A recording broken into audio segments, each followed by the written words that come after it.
మా వంటగదికి స్వాగతం. మా వంటగదిలో ఈరోజు బూడిద గుమ్మడికాయతో వడియాలు ఎలా తయారు చేయాలో చూద్దాం. సమ్మర్ వచ్చింది కదా, ఈ ఎండాకాలం వడియాలు పచ్చళ్ళకి అనువైన టైం. అందుకని నేను బూడిద గుమ్మడికాయతో వడియాలు పెట్టడం చూపిస్తున్నాను. అది ఎలా తయారు చేయాలో చూద్దాం. ఇది బూడిద గుమ్మడికాయ. దీన్ని బూడిద మొత్తం పోయేంత వరకు శుభ్రంగా కడగాలి.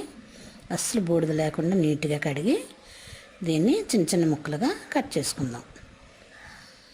చిన్న ముక్కలు అయితేనే వడియాలు తొందరగా ఆరుతాయి. వీటిని చిన్న చిన్న ముక్కలుగా కట్ చేసుకొని ఒక పళ్ళెంలో వేసుకుందాం.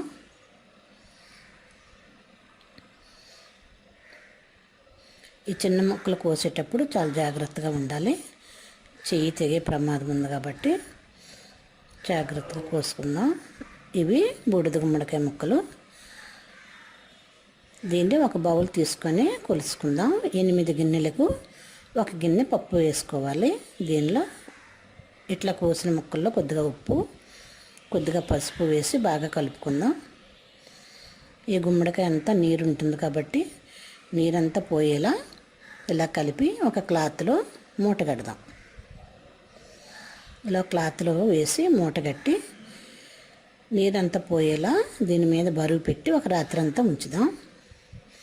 నేను మీకు చూపించడం కోసం చిన్న కలంరాయి పెడుతున్నాను. తర్వాత బయట పెట్టి పెద్దది పెడతాను, పెద్ద బరువు.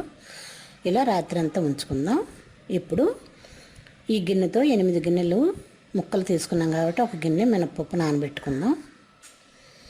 ఇది రాత్రి అంతా నానిన తర్వాత నీట్గా కడిగిన మినపప్పు ఇది. దీన్ని గ్రైండర్ వేసుకుందాం. ఇది గారెల పిండిలా రుబ్బుకోవాలి. కొద్దిగా నీళ్లు చిలకరించుకుంటూ గ్రైండర్లో గారెల పిండిలా రుబ్బి దీన్ని ఒక గిన్నెలోకి తీసుకుందాం. దీనిలో కాస్త పప్పు ఉంచి దీనిలో పొట్టు కూడా వేస్తున్నాను. పొట్టు వడియాలు కూడా చూపిస్తాను. అది వీడియో తీయలేదు కాబట్టి చెప్తున్నా. ఇప్పుడు ఇలా మనం గ్రైండ్ చేసుకున్న మినపప్పు తెల్లారిన తర్వాత గ్రైండ్ చేసుకున్నాం.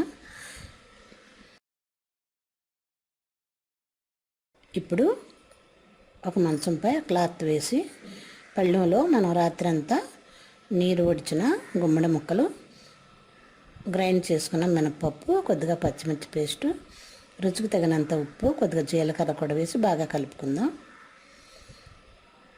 ఇలా కొద్దిగా ముక్కలు, కొంచెం మినపప్పు రుబ్బినది, పచ్చిమిర్చి పేస్టు, జీలకర్ర, ఉప్పు వేసి బాగా కలుపుకొని వడియాల ఎండలో ఆరబెట్టుకుందాం.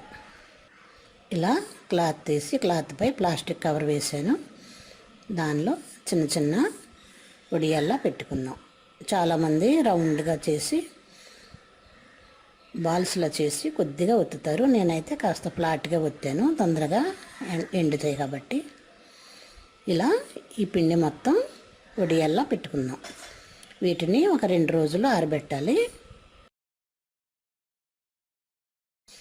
ఇలా మొత్తం ఈ పిండి మొత్తం వడియాల్లా పట్టుకుందాం. ఒక్కలు కాకుండా 2 పడితే తొందరగా అయిపోతుంది. ఇవి అలా పట్టిన వడియాలు. వీటిని 2 రోజులు ఆరబెట్టి రెండో రోజున ఇదిగో రెండో వైపు తిప్పాను. ఇది రెండో వైపు ఎండబెట్టినవి. ఇవి బాగా ఎండిన తర్వాత డబ్బాలో తీసుకొని నిల్వ చేసుకోవచ్చు. ఇవి సంవత్సరం అంతా నిల్వ ఉంటాయి. వీటిని వేయించుకుందాం.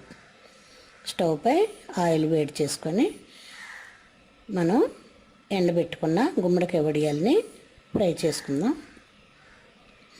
ఇవి చారు, పప్పుచారు వీటిలోకి నంచుకోవడానికి చాలా బాగుంటాయి. ఇలా వేయించుకున్న ఈ వడియాలని ఒక ప్లేట్లో తీసుకొని సర్వ్ చేసుకుందాం. మా వంటగదిలో బూడిద గుమ్మడికాయతో చేసే వడియాలు రెడీ. మరిన్ని వంటల కోసం మా వంటగదిని సబ్స్క్రైబ్ కాగలరు. ధన్యవాదములు.